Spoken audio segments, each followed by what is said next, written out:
Muy buenos días a todas y todos. Siguiendo con las entrevistas de coyuntura de la Asociación Civil Politay, el día de hoy tocaremos el tema del referéndum nacional que se celebrará el próximo 9 de diciembre.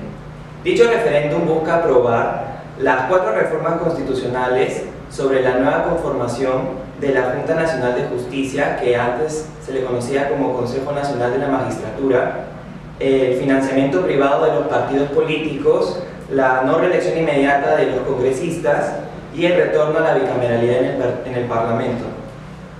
Nos encontramos con la abogada de la Pontificia Universidad Católica del Perú y profesora de Ciencia Política de la misma casa de estudios, Milagro Campos. ¿Cómo está? Muy buenos días. ¿Qué tal, Renato? Muchas gracias por la invitación. Estoy muy contenta de participar en este canal de Politay. Es una revista que aprecio mucho y destaco mucho por el esfuerzo de los estudiantes de trabajar y de sacar adelante un esfuerzo académico importante en medio de sus estudios, así que contenta de poder estar acá. Muchas gracias. ¿Qué tanto han cambiado las propuestas de reforma aprobadas por el Congreso en relación a lo planteado inicialmente por el Poder Ejecutivo? Bien, yo creo que es importante mirar esto en el marco en el que se da la convocatoria de referéndum, que es justamente el de una cuestión de confianza. Es decir, el Ejecutivo presenta 4 iniciativas junto con otras más alrededor del 28 de julio y esas propuestas posteriormente son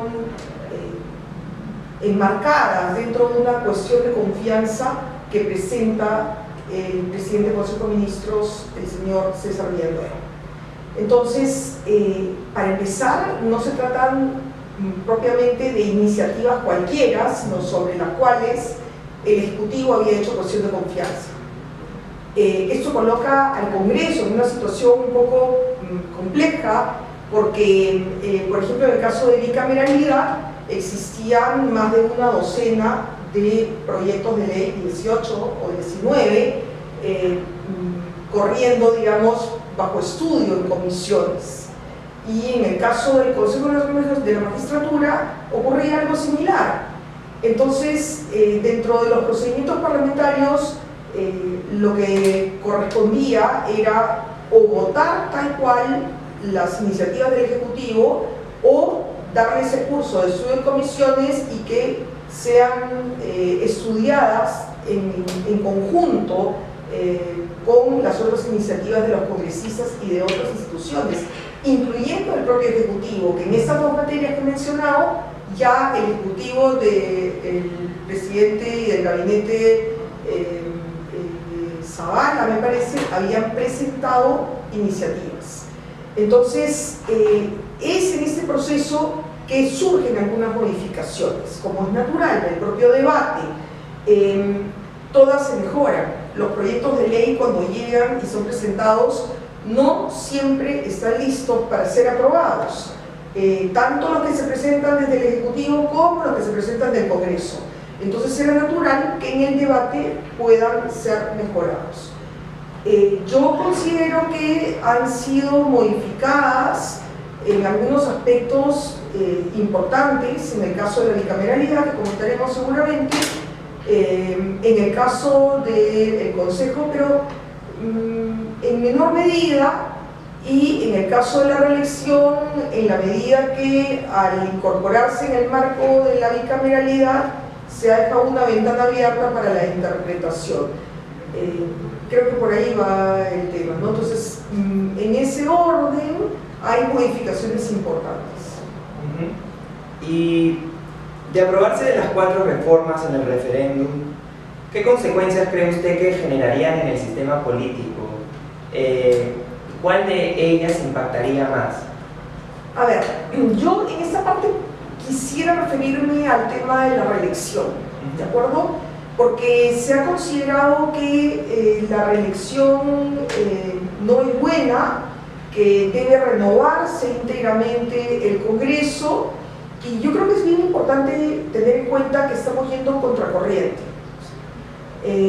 además de México y Costa Rica, no existen otros casos donde se prohíbe la reelección. Y México ya eliminó la prohibición de la reelección. Es decir, las últimas elecciones de este año, los parlamentarios que han sido elegidos pueden ser reelectos. ¿Por qué es importante la reelección? En primer lugar, porque aspiramos a políticos de carrera, aspiramos a premiar la carrera política, a que el parlamentario tenga como incentivo una buena gestión para poder ser reelecto. Si tenemos debilidad en los partidos políticos y adicionalmente prohibición de reelección con una renovación altísima, al final lo que va a hacer esto es debilitar aún más las instituciones, particularmente el Congreso. Y de otro lado, creo que es importante tener en cuenta que en el Perú es bien difícil ser reelecto.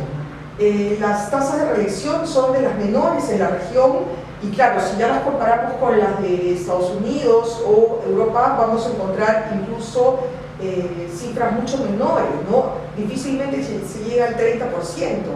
Y muchas veces los congresistas para poder ser reelectos van en otras listas, en otros partidos, porque los electores prefieren cambiar en este esquema volátil de deterioro, además de los partidos políticos que han ido al gobierno, muchos terminan yendo en otro lado. Sin embargo, tenemos de los partidos más tradicionales, en este momento que encontramos tanto en Acción Popular como en el APRA, no han habido cambios de bancada, a pesar de las prohibiciones existentes en el reglamento del Congreso y cuestionadas ante el Tribunal Constitucional. Además, tenemos que el 100% de ellos son militantes. Entonces, la pregunta cuando uno hace una reforma es ¿qué es lo que quiero construir? Y yo me pregunto ¿qué es lo que queremos construir al prohibir la reelección? Eso conduce a fortalecer a los partidos políticos, conduce a fortalecer el Congreso, conduce a tener parlamentarios más experimentados. Yo hace algún tiempo trabajé con una alumna, un paper sobre los casos que habían sido sancionados en ética y en acusaciones constitucionales. Y lo que encontramos es que era bien difícil que parlamentarios reelectos incurran en faltas éticas. Era inusual, digamos, ¿no? Más bien, los parlamentarios nuevos eran los que terminaban incurriendo en este tipo de problemas. Por la experiencia, porque si quieren volver a ser reelectos, tiene que dejarse este incentivo. En fin, de eso podríamos hablar más, pero creo que soy clara que el efecto no va a ser bueno, aunque popular, en estos términos. ¿Y cómo cree usted que han actuado las fuerzas políticas, tales como las bancadas en el Congreso o los partidos políticos en general, alrededor de las propuestas originales del Ejecutivo? ¿Y cómo cree que se están posicionando de cara al referéndum en diciembre? Bueno, de las 4 propuestas, 3 de ellas fueron aprobadas con una mayoría suficiente como para pasar, digamos, a ser votadas en la próxima legislatura y obtener la votación suficiente para la reforma constitucional. Sin embargo, se optó por el referéndum por los términos en los que fue planteado y que mencioné al comienzo. Entonces, los congresistas votaron, me parece que más de 100 votos en la mayoría de estos casos, y votaron adicionalmente que en el sentido de que a pesar de que habían logrado la mayoría, recordemos que la reforma constitucional es más de 87 votos en 2 legislaturas ordinarias, eso hubiera sido en marzo, optaron por someter a referéndum. El caso de la reelección es diferente, solo tuvo un apoyo de 75 congresistas, requería 87 en 2 legislaturas o 66 más referéndum. Entonces, me parece que terminada la votación, ha venido unos temas de agenda no está tan claro cómo es que se va a aprobar o cuál va a ser la posición, me refiero a las bancadas en este tema, ¿no? Esperemos ahora que ya terminó esta semana muy recargada con el debate del informe Lavallato, para que ya comiencen a definirse un poco las bancadas. También hay tenemos otro problema. Lo regular en países con instituciones más sólidas es que haya un partido y una bancada. Aquí en muchos casos tenemos partido y bancada, y en otros tenemos una bancada sin un correlato y congresistas independientes que tampoco tienen partido. Entonces, también creo que la posición será diferente. Tenemos también una situación crítica en algunos de los grupos, como el caso del fujimorismo, ¿no? Y finalmente, de aprobarse la actual reforma sobre bicameralidad, ¿qué tanto cambiarían las relaciones entre el Poder Ejecutivo y el Legislativo en un próximo gobierno? Mira, allí yo sí quisiera retroceder un poquito a los temas que dejé pendiente con tu primera pregunta. Lo que ocurre es que en el caso de la bicameralidad hay algunos temas que son bastante diferentes a aquellos que se habían presentado. Por ejemplo, se ha eliminado el tema de la alternancia y la paridad, que puede ser incluida en la ley orgánica, igual que el caso del voto preferencial para la Cámara Alta, y se modificaron el número de congresistas. Esto aparentemente podría no ser sustancial porque se puede arreglar a través de leyes orgánicas.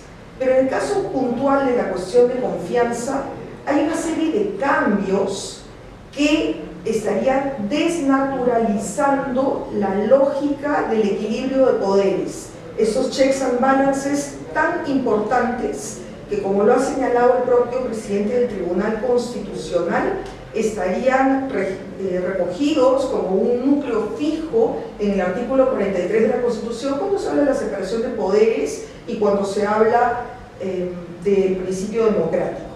Es decir, la cuestión de confianza estaría siendo solamente habilitada para todo el Consejo, no para un parlamentario, no para un ministro solamente, como ya ha ocurrido en el caso de Cateriano, en el pasado, en el caso del presidente del Consejo Pedro Cateriano, que lo han hecho individualmente. Tampoco se permitiría que lo puedan hacer por un proyecto de ley, y a veces el proyecto de ley incorpora una política pública. Entonces, presentar una cuestión de confianza en ese sentido se estaría limitando, y se estaría limitando también el hecho de que se tenga que hacer cuestión de confianza necesariamente por todo el gabinete. Entonces, pienso que si limitas la cuestión de confianza y no haces lo propio con la censura, que es el correlato, estamos generando un desequilibrio. Debo decir algo más con relación a esto, y que puede parecer poca cosa porque es un poco formal de repente el tema, pero no estoy de acuerdo con el hecho de que se esté cambiando el nombre de Congreso, que viene de nuestra tradición constitucional, de la Constitución histórica, donde siempre se ha denominado el Poder Legislativo Congreso por Parlamento Nacional. Me parece que tanto allí como en el caso del Consejo Nacional de la Magistratura, cambiar el nombre es un gesto que no abona en nuestra construcción de institucionalidad. Entonces, creo que después del fallo del Tribunal Constitucional, muy posiblemente,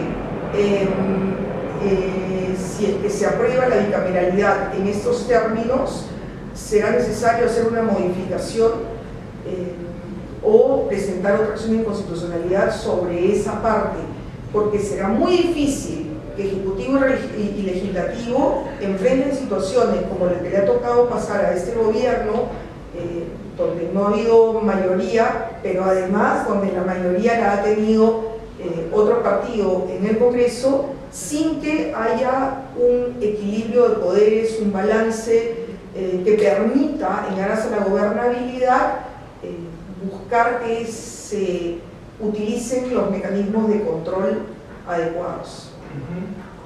Bueno, muchas gracias a la profesora Milagros Campos por habernos acompañado el día de hoy, y con ustedes será hasta otra oportunidad.